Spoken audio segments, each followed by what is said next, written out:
안녕하세요. 파이썬 클래스의 리턴 제로입니다. 딱 1시간 파이썬 기초 두 번째 시간입니다. 자, 오늘은 여러 데이터들을 하나의 변수에 저장하는 방법에 대해서 알아보도록 하겠습니다. 자, 앞으로는 코드의 제일 윗부분에 해당 코드의 파일명을 주석 처리해서 입력해 두겠습니다. 파일 생성하는 법은 저번 시간에 설명을 드렸으니 넘어가고요. 주석이라는 건 프로그램에 영향을 끼치지 않는 메모 같은 거라고 생각하시면 되겠습니다. 자, 이제 시작하겠습니다. 인트로 보시는 동안 구독과 좋아요 부탁드립니다.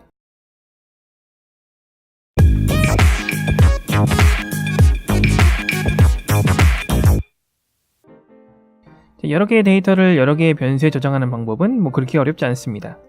여기 프린트 함수 보이시죠? 이것들처럼 쉼표로 나열하면 됩니다. 바로 이렇게죠. 자, 이렇게 하면 알아서 각각의 변수로 데이터가 들어갑니다. 근데 우리가 오늘 배울 건 이게 아니죠. 여러 데이터들을 하나의 변수에 집어넣는 겁니다. 파이썬에서는 이러한 형태의 자료형을 시퀀스라고 합니다. 자, 우선 튜플에 대해서 다뤄보도록 하겠습니다. 튜플, 간단하게 생각하시면 됩니다. 변수를 하나 적고 거기에 할당하고 싶은 데이터를 적으면 됩니다. 귤이 5상자가 있는데 이 귤들의 개수를 한번 저장해 보겠습니다. 파이썬은 한글도 됩니다. 놀랍죠? 하지만 권장하는 부분은 아닙니다. 튜플을 생성할 때에는 괄호 안에 데이터를 쉼표로 구분해서 나열하면 됩니다. 꼭 같은 종류의 데이터만 나열할 필요도 없습니다.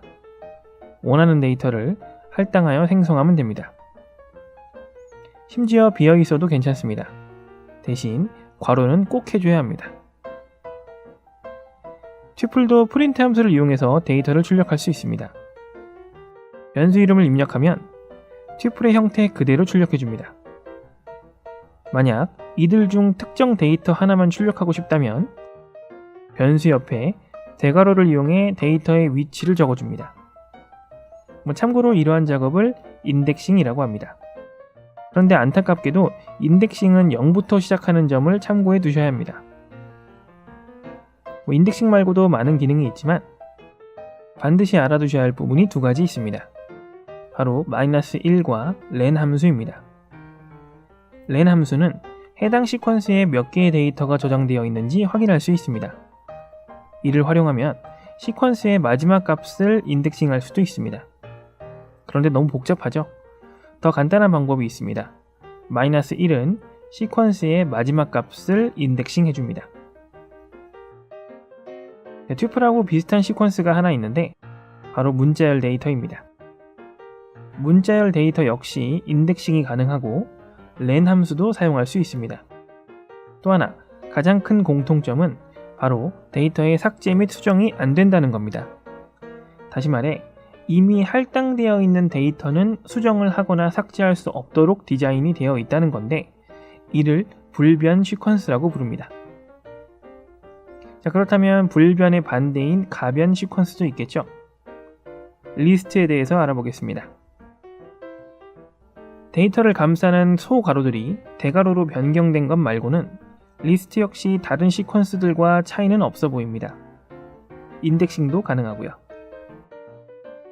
앞서 말했듯이 리스트는 데이터 수정이 가능합니다.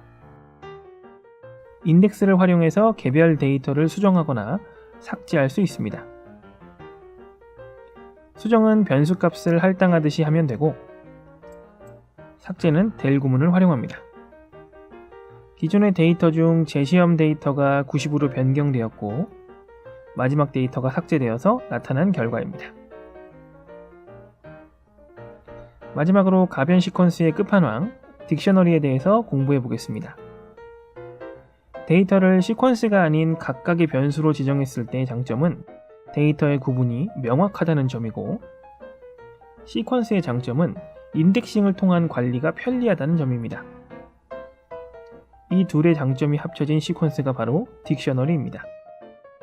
일단 딕셔너리는 중괄호를 사용하고요. 각각의 데이터에 이름을 붙일 수 있습니다.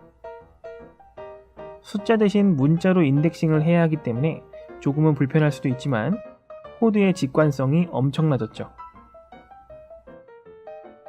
딕셔너리의 데이터에 붙는 이름을 키라고 표현하는데 키를 추가하는 방법이 굉장히 간단합니다. 그냥 쓰면 됩니다. 없으면 만들어줍니다.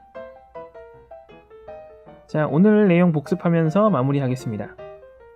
사실 시퀀스에 대한 내용만으로도 1시간을 충분히 채울 수 있을 정도로 양이 많지만 여러분들이 당장에 필요한 부분이 아니고 또 앞으로 충분히 천천히 배워나갈 수 있는 내용들이기 때문에 기본 핵심 내용만 담아두었습니다. 영상이 도움이 되셨다면 좋아요와 구독 부탁드리고요. 강의 주제에 관한 사소한 질문이라도 언제든지 댓글 달아주시면 저뿐만 아니라 다른 분들께도 도움이 많이 될 겁니다. 지금까지 리턴지로였습니다. 감사합니다.